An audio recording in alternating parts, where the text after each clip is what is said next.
O que eu não pude reportar a vocês é que esta reunião aconteceu com o Trump na quinta-feira, no final do dia, no início da noite. Houve alguns, no entanto, analistas, que dão um novo significado à palavra de analistas, eu gosto de chamar de analistas, que acham que a reação do Trump tem a ver com os BRICS. E eu fico olhando e fico pensando se essas pessoas estão loucas.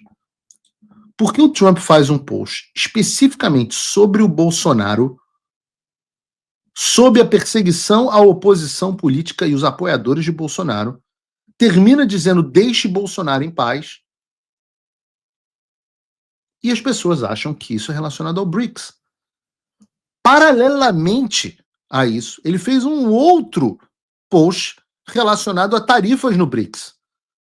Mas no post sobre Bolsonaro, ele nem menciona Lula, não menciona BRICS, e volto a dizer, deixar claro que o assunto é a perseguição do judiciário brasileiro à oposição política, especialmente a figura de Jair Bolsonaro.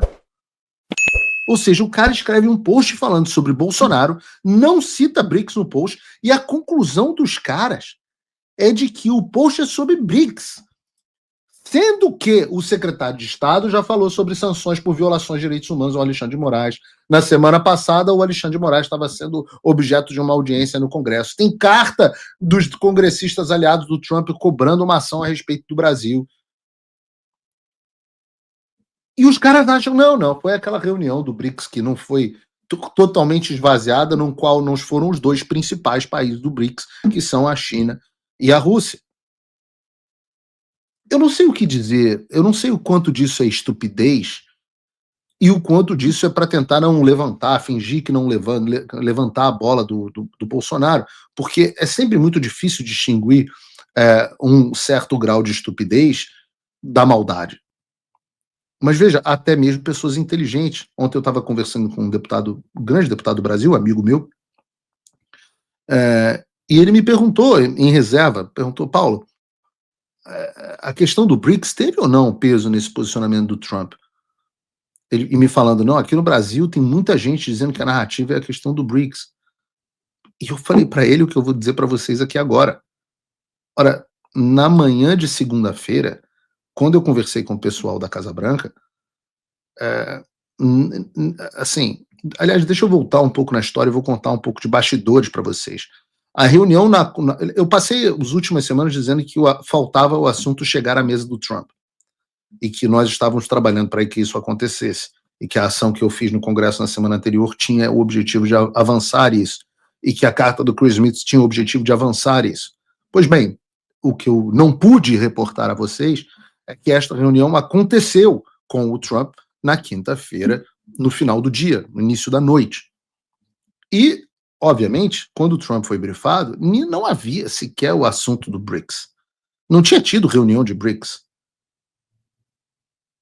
E aí, o que aconteceu foi que, naquele momento, o Trump falou, olha, agora eu vou focar na questão do Big Beautiful Bill, e eu adoraria ter feito, na verdade não adoraria não, prefiro estar fazendo o programa que eu estou fazendo, mas eu queria ter tido tempo de, no programa de hoje, abordar o que foi o Big Beautiful Bill, o projeto de lei do orçamento, redução de impostos, construção de muro, aprimoramento na imigração, deportação em massa dos Estados Unidos, é o grande projeto do Trump, que o objetivo do presidente era ter esse projeto na sua mesa no dia 4 de julho, que é o feriado da independência dos Estados Unidos, é o feriado mais importante nacional em termos de patriotismo.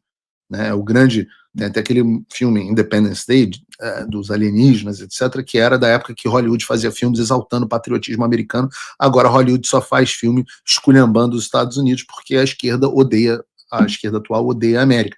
Mas 4 de julho foi um grande feriado, parou quase tudo aqui, teve festa na Casa Branca, foi um negócio muito legal. E na segunda-feira de manhã, a primeira coisa que veio foi um post do Trump a respeito do Bolsonaro, com os elementos que são justamente os elementos que a gente levou para que ele fosse brifado. Ou vocês acham que o Trump está citando as pesquisas que o Bolsonaro está liderando? Quem levou a pesquisa do Paraná Pesquisas para o Trump? Um abraço aí para o Murilo do Paraná Pesquisa. Olha, Murilo, a pesquisa a qual o Trump está se referindo é a sua do Paraná. Tá? Foram levadas outras pesquisas também, pesquisas internas, etc, etc. Mas a pesquisa pública, que por um acaso o Paraná Pesquisa faz um bom trabalho, inclusive, de publicar as suas pesquisas em inglês, e a gente sempre manda para o pessoal da Casa Branca, é o pessoal do Paraná. Então, não, obviamente, isso não aconteceu por causa dos BRICS, nem tampouco por coincidência. Eu acho que o Lula sempre ajuda a comprar má vontade, mas nesse caso, especificamente, não teve absolutamente nenhuma relação. Trump voltou à presidência, e isso é um alívio, sem dúvida. Mas o que isso muda no Brasil? Nada, se ninguém fizer nada. A verdade é que a esperança não pode virar passividade. As coisas não vão se resolver sozinhas, e muito menos com textão e xingamento nas redes sociais. Não espere que alguém venha salvar o país por você. Se você não agir, ninguém vai. Eu estou fazendo a minha parte. Eu larguei tudo para me dedicar a isso. Mas sem apoio, esse trabalho simplesmente não continua. Quer saber como pode ajudar sem sair da sua rotina, sem sair da sua vida? Simples. Apoie quem está na linha de frente. Acesse www.paulofigueiredoshow.com/apoie e com apenas $5 por mês você mantém esse trabalho vivo. Se você puder mais, considere a possibilidade de se tornar meu patrono Gold e tenha acesso ao meu grupo privado no WhatsApp, onde você participa das discussões que guiam o conteúdo e muito mais. A diferença entre quem só assiste e quem faz parte da mudança é a atitude.